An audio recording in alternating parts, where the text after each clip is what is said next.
Hõbekun siin ja mõtlesin, et räägiks täna natuke vasest. Nagu te kõik teate, siis vask on ka alati hinnas olnud.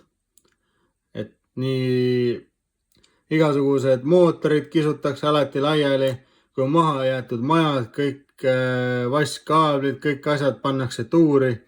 Et vasest makstakse päris head raha. Aga mida mina tahtsin täna teile öelda ja millest rääkida on natuke teine vask, ehk siis mündid ja sendid ja selline kraam. Et kas te teadsite, et magnet ei tohiks vaske võtta? Mina näiteks teadsin, aga ma kohe näitan teile, et põhimõtteliselt siin on mul magnet, mis suudab tõsta üles 30 kilo. Ja loogiliselt on siin kõik vasksendid, nagu näha. Aga tegelikult on see, et kas ikka on? Vaatame järgi ja räägime.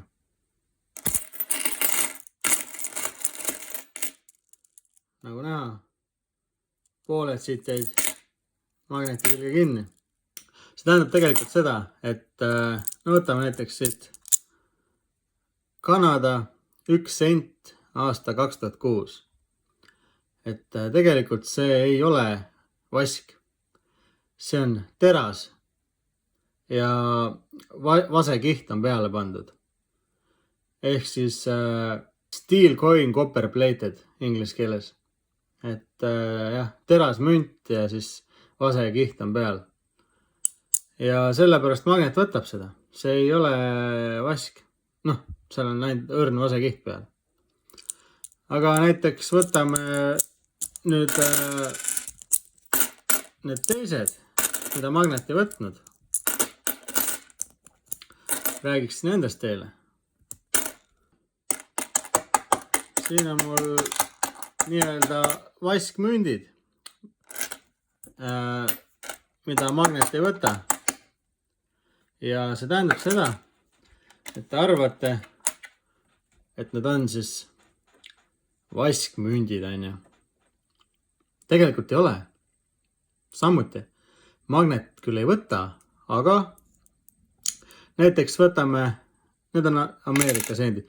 1984 aasta 1 sent siis Ameerika oma.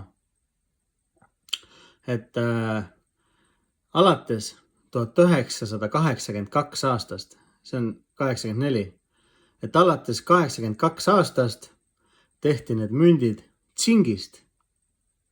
Aga magnet ei võtagi tsinki. Et mündid on tehtud tsingist ja samuti jälle vasekiht peale pandud. Ja ei võta magnet. Aga kuhu ma tahtsin jõuda on see, et kui ma nüüd võtan näiteks siit, mul on siin eraldi pandud. Siin on mul siis päris vaskmündid, mida ma kogun.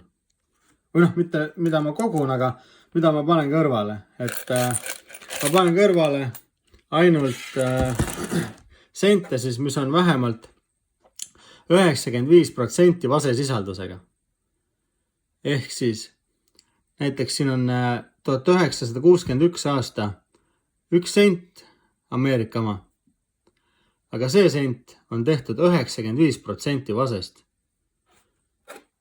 Magnet seda ei võta, aga 95% siin on vaske. Ülejäänud siis, ma ei tea, 3% näiteks sinki ja ma ei tea, 2%, ma ei tea, mingit asja veel näiteks. Aga 95% on siin vaske.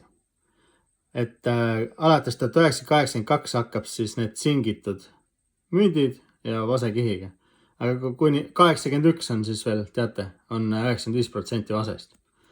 Aga mida ma teile tahtsin öelda? Et kui näiteks see 1 sent Ameerikas, kui sa viid selle panka, see ongi 1 sent. Sa viid näiteks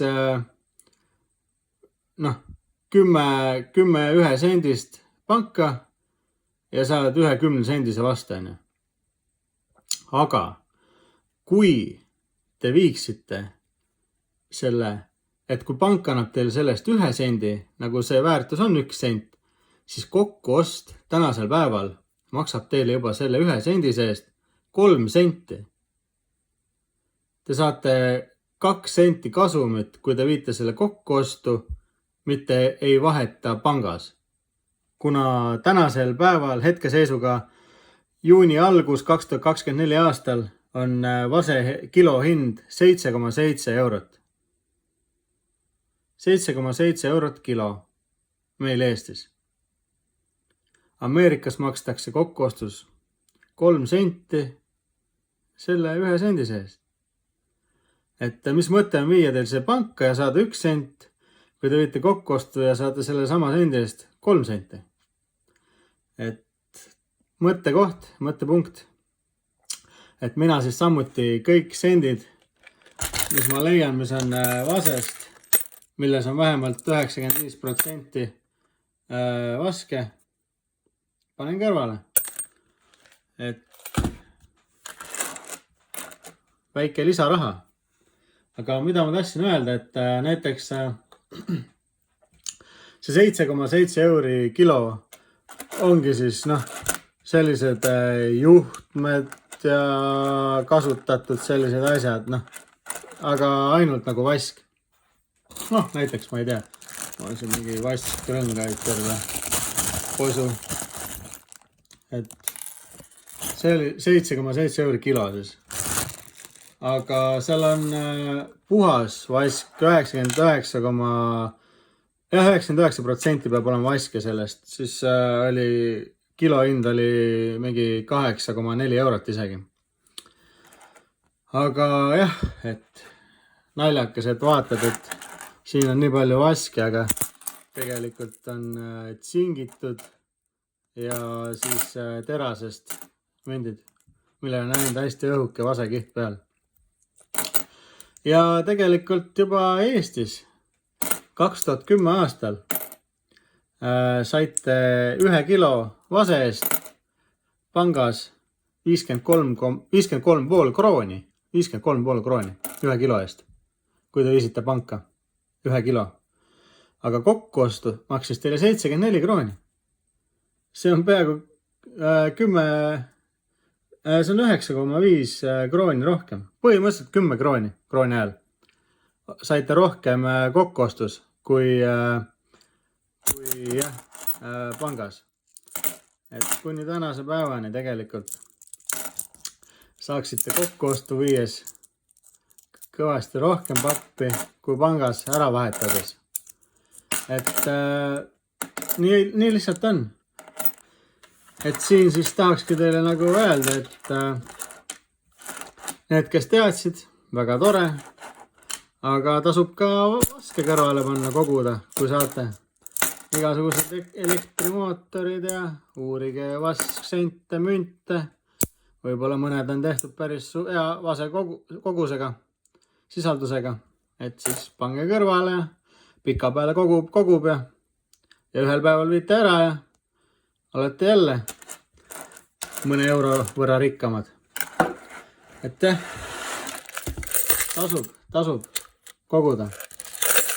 Siin on siis kõik mündid vähemalt 95% vasesisaldusega. Aga siin oli hõbekunn ja loodan, et saite natuke targemaks ja teile video meeldis ja kui tahate sellist videos veel näha, siis pange subscribe ja likeige ja kommenteerige ja näeme juba järgmises videos. Tšau!